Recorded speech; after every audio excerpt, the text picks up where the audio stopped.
the 25th floor of the Novatech Tower. The space is aggressively modern, polished concrete floors, glass walls, and minimalist, imported furniture.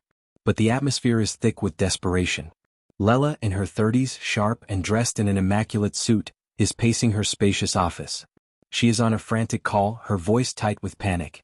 "I don't care how you spin it, Tony. We have 3 days. 3 days before the bank pulls the bridge loan and Novatech becomes a footnote. I need that investment signed. Billionaire Chidi Okoro, has he made a decision or not?" She runs a hand over her face, sighing heavily. "Look, just tell his people I'm ready to sign whatever they want. They know we have the best solar grid technology on the continent, right? They know this is a sure thing, assuming we survive the week."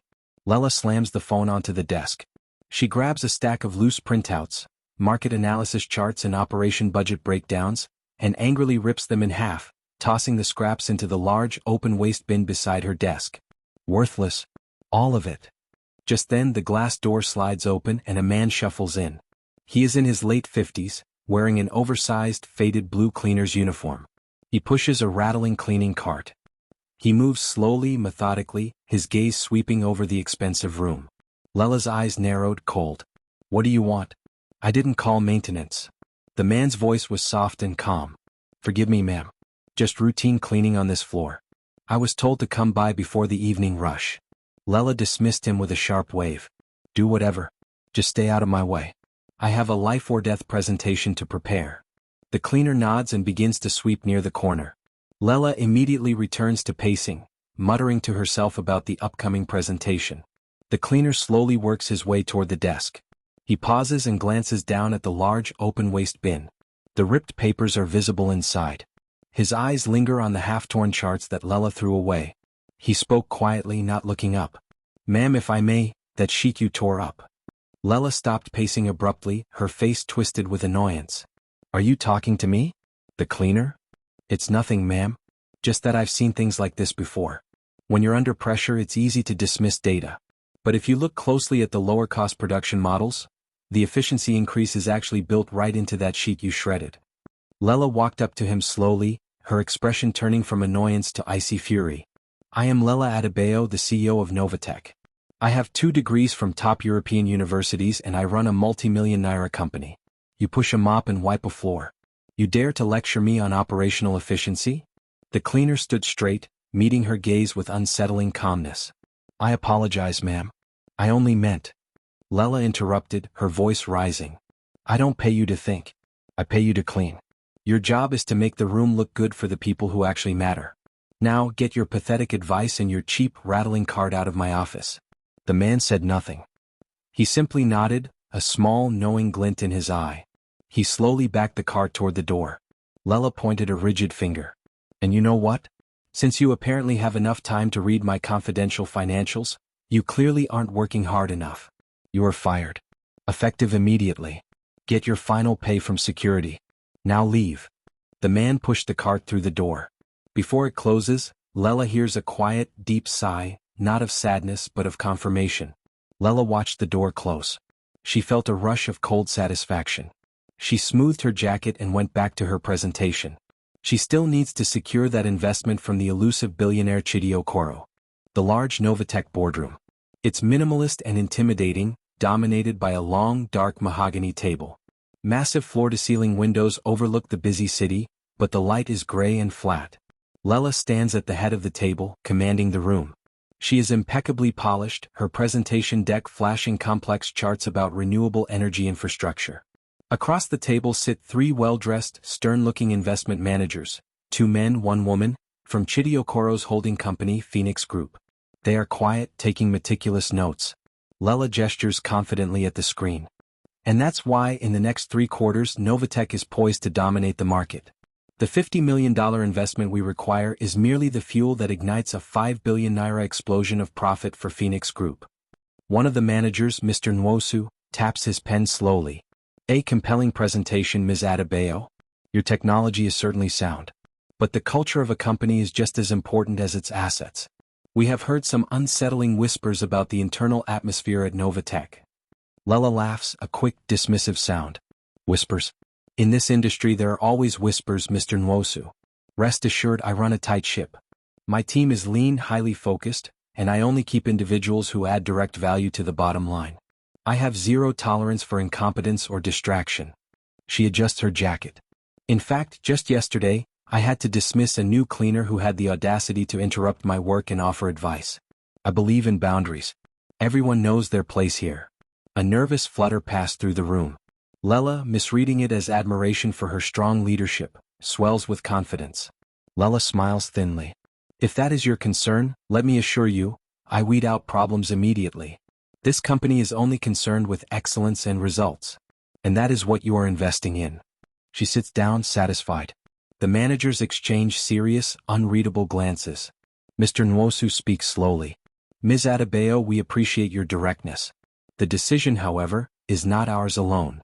The final authorization must come from our principal. He prefers to remain private. Lela leans forward eagerly. Understood. And when can we expect his final verdict? We are operating under a time constraint, as you know.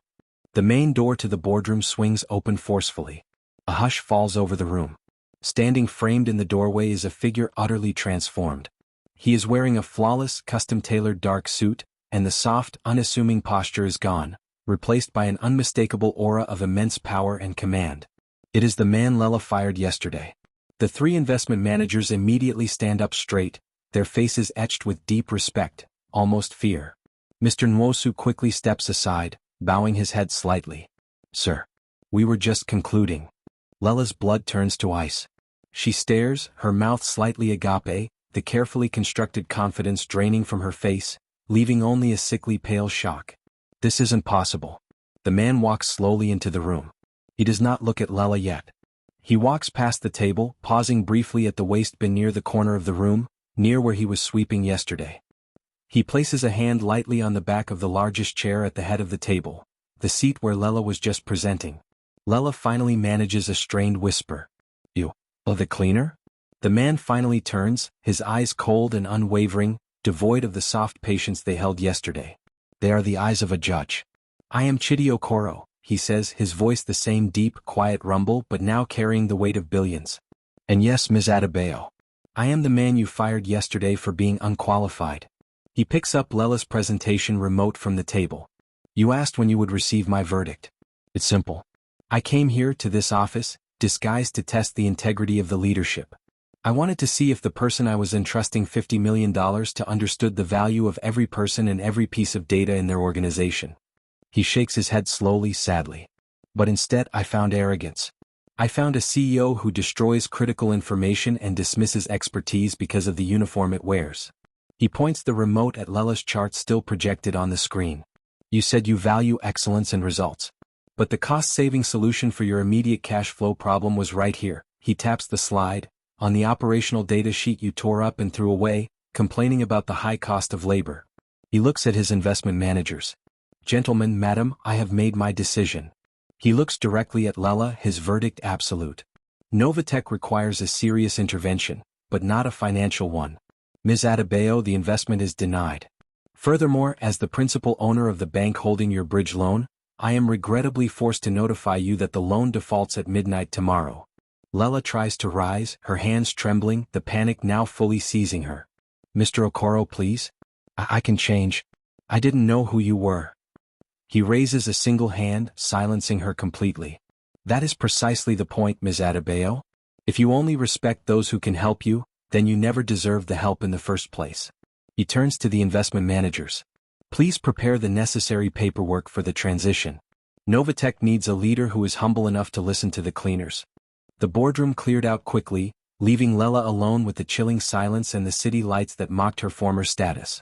She walked out of the Novatech tower not through the CEO's private elevator, but through the main lobby where she was once a figure of worship. She carried only a sleek handbag, the rest of her belongings were already boxed up. She was no longer a CEO, she was just a woman with an eviction notice. Her driver, who had waited patiently for 5 years, was gone. Her car, a symbol of her success, was an asset of the defaulting company. Lela stood on the busy Lagos Street corner, feeling the sheer force of anonymity. No one noticed the tailored suit or the expensive shoes. She was simply another pedestrian waiting for a cab. The cab ride to her luxury apartment was a blur of shame and disbelief. She kept replaying his words, the quiet condemnation. If you only respect those who can help you, then you never deserved the help in the first place.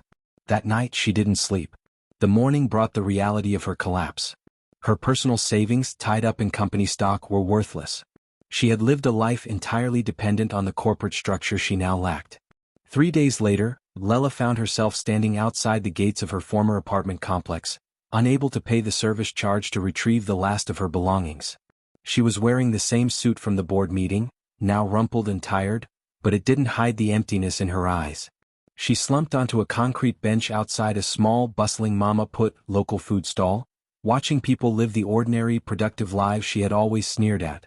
The smell of stew and roasting plantain was overwhelmingly real. Suddenly, a voice spoke gently beside her. "Ms. Adebayo?" Lela looked up. Sitting next to her was Chidi, a former security guard from Novatech.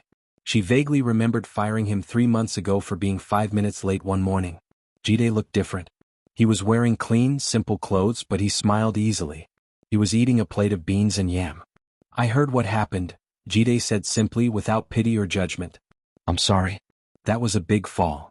Lela pulled her coat tighter, embarrassed. "I suppose you feel satisfied. I deserved it, right?" Chidi slowly shook his head.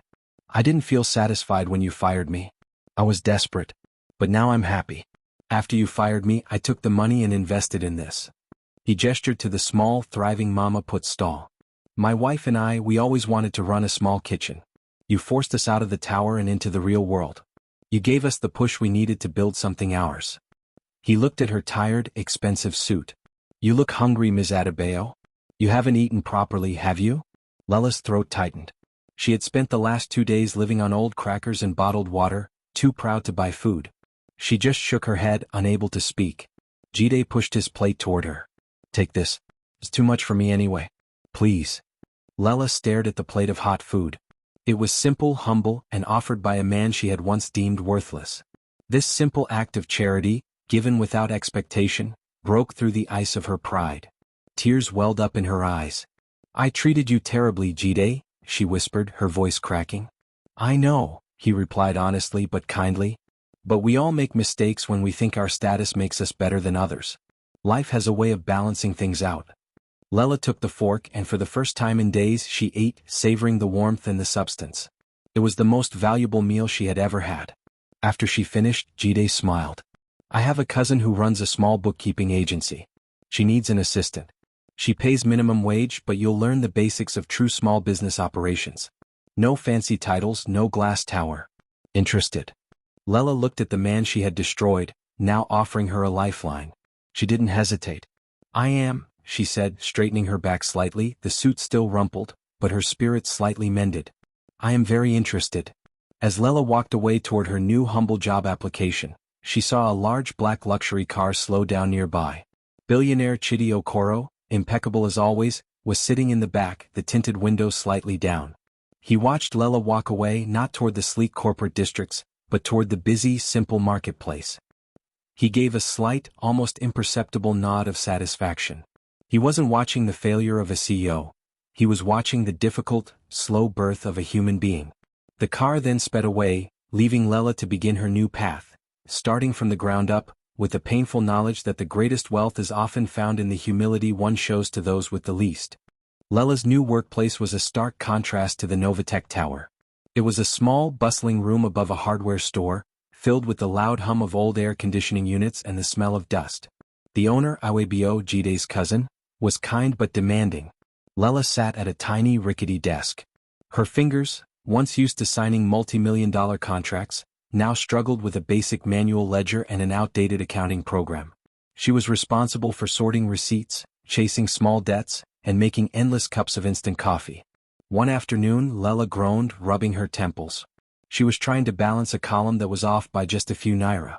The mistake was tiny, but the effort to find it was exhausting.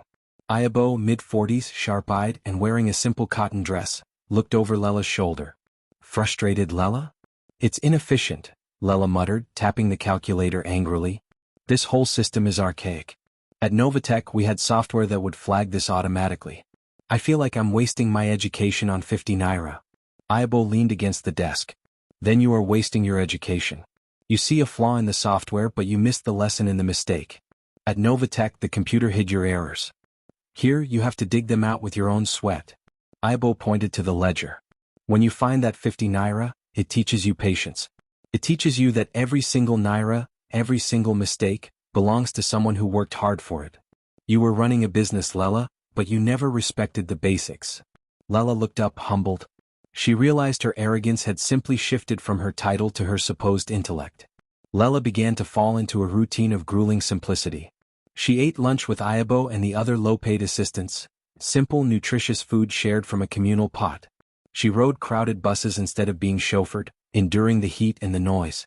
She learned the value of a single hour and the exhaustion of honest labor. One evening after the office closed, Lela saw an envelope on the counter addressed to Ayabo. It was a formal-looking letter from the Phoenix Group, Chidi Okoro's company. Lela's stomach twisted. She picked it up, her curiosity winning out over her newfound humility. The letter was a detailed offer to purchase Ayabo's entire block of property, the hardware store and the small offices above it, at a fair but highly lucrative market price, contingent on a quick closing. Lela's corporate instincts immediately flared. She rushed to Ayabo's small adjoining storage room, where Ayabo was counting cash. Ayabo, did you see this? It's from Phoenix Group. They want to buy the whole building. This is huge money. You could retire for life. Ayabo calmly put the money into a safe, not even glancing at the envelope. Oh, that old thing? They send that letter every few months. They want this spot because it's the perfect central location for their new regional headquarters. Lela gripped the letter. But why haven't you sold? This is more money than you could make in 20 years of bookkeeping. Ayabo smiled, a genuine easy smile. And then what, Lela? I retire? I sit down and stare at four walls? This business is mine. This building is where I meet my customers, where Chidi and my husband fix their lives, where I train my assistants. She placed the letter back on the counter. Lela, you asked me about that 50 naira mistake. This is the same. My value is not on a balance sheet. My value is in the relationships I build here, the people I help, and the work I do every day. I don't need a billionaire to validate my life. Lela stood paralyzed. She had spent her entire adult life chasing the signature of one billionaire, Chidi Okoro, while completely ignoring the quiet wisdom and integrity of others. She had valued the acquisition over the creation.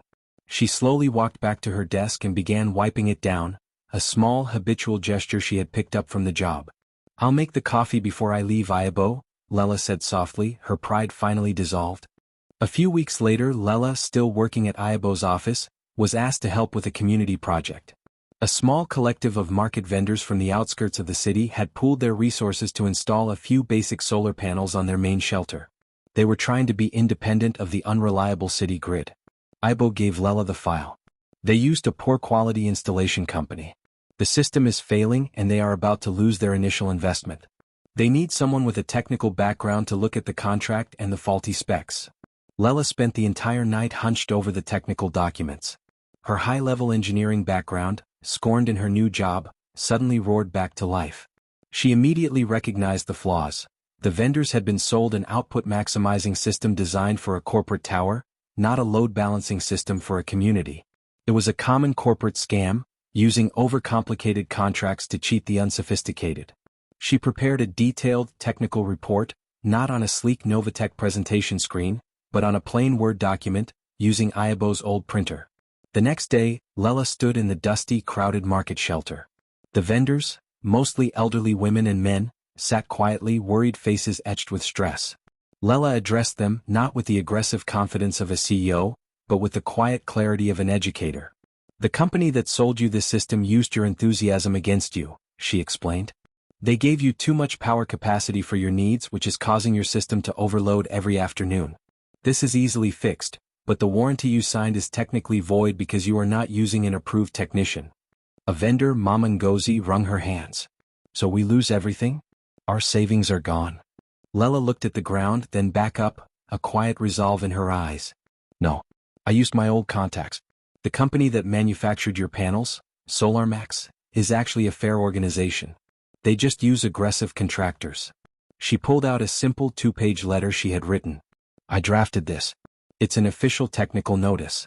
It details the precise failure points and proves the contractor was negligent by installing an inappropriate system. It's written in the kind of technical language they can't ignore. Lela paused. I don't have the Novatech name anymore. But I still have the technical knowledge. I will deliver this personally to SolarMax headquarters today and demand they honor a repair, using my professional signature as the technical consultant. She looked at the vendors, making a promise she could barely keep. I'm doing this for free. Just give me 1 day. If I fail, you only lose a day. If I succeed, you get your lights back. Lela returned to the corporate high-rise district, the familiar air-conditioned lobby suddenly feeling alien. She was dressed in one of her last remaining good suits, which felt like a costume now. She was ushered into the reception area of SolarMax. It was clear they expected a high-powered attorney. Instead, they got a woman who was clearly running on sheer grit. Lela faced the head of the legal department, Mr. Akpan, a man she used to socialize with. Mr. Akpan laughed nervously. Lela? Is this a joke? You're here about a handful of cheap panels in a market? You used to handle million-dollar deals. Lela placed her letter on his desk. She didn't raise her voice. This is the most important deal I've handled this year, Akpan. The market vendors signed a contract under duress and technical misrepresentation. You know the warranty is being avoided unfairly. I am advising them now. If your company refuses to honor a full system replacement and installation, which is the ethical thing to do, I will personally ensure that every major newspaper and every social media outlet hears about how SolarMax cheats poor, hardworking community members. Mr. Akpan was stunned by her controlled, unwavering force. This wasn't the arrogant Lela of Novatech. This was a woman fighting for something she believed in, without a single naira of personal profit involved. The threat wasn't about her money, it was about his company's reputation. Lela, I'll have to run this up the chain. This is highly irregular. I'll wait, Lela said, sitting back in her chair, ready for the long fight. Those vendors have waited long enough. She sat there for 2 agonizing hours, drinking the cheap water offered by a nervous receptionist, until Akpan finally returned. Mr. Akpan sighed, defeated. Fine. SolarMax will honor the repair. Full system replacement, approved installation. Pro bono. Send me the coordinates for the market. Lela simply nodded, a quiet, profound relief washing over her. She stood up to leave, the victory feeling sweeter than any corporate deal. As she walked out, she paused and saw the young receptionist struggling with a jammed paper tray. Without a word, Lela, the former CEO who once only hired people to fix her technical issues, walked over and quickly, efficiently fixed the machine. Always pull from the bottom right, Lela advised gently. It releases the tension. The receptionist looked surprised and grateful. Thank you, ma'am. Lela smiled, feeling a connection, and headed back to the bus stop. 2 weeks after Lela successfully secured the system replacement for the market vendors, she received an unexpected call at Ayabo's small office. Ms. Adebayo, this is Tony from Phoenix Group. Billionaire Chidi Okoro requires your presence tomorrow morning at 10 sharp. Be punctual. Lela's hand trembled as she hung up the phone. She hadn't heard the name Chidi Okoro since the day he delivered his cold verdict. Ayabo, having overheard the one-sided conversation, watched Lela carefully. Don't worry about the suit, Lela. Wear the confidence you earned this month. It's the only thing that matters in that tower. The next morning, Lela stood once more in the pristine lobby of the Phoenix Group headquarters. She was wearing her humble, slightly worn suit. She carried no briefcase, no complex presentation deck, only the quiet realization of how much she had changed. Lela was led into a large, glass-walled office. Chidi Okoro was there, not sitting at a massive desk but standing by the window looking out over the city. He turned slowly, his face expressionless. Ms. Adebayo. Please sit. Lela sat, her posture straight, her hands resting calmly in her lap. She waited for him to speak. Chidi walked over to his desk and picked up a simple, stapled report. I receive dozens of updates daily, but this one caught my attention, he said, holding up the report. It details your intervention with the SolarMax contractor on behalf of the market vendors. It notes your use of sophisticated technical language and your success in securing a pro bono replacement. He looked directly at her. It also notes that you fixed a faulty paper tray in the lobby on your way out. You did both without being paid and without being asked. Lela simply nodded. It was the right thing to do, Mr. Okoro. The vendors deserve to keep their savings, and the receptionist deserved a working tool. That's a very different CO than the one I met a few months ago, Chidi observed. That woman was primarily concerned with the profitability of her own ego. Lela let the comment stand. She was. And she paid the price. I'm not asking for a job, Mr. Okoro. I'm just grateful for the lesson I received. My education was in engineering and business, but my true education was in respect and hard labor, thanks to Chidi and Ayabo.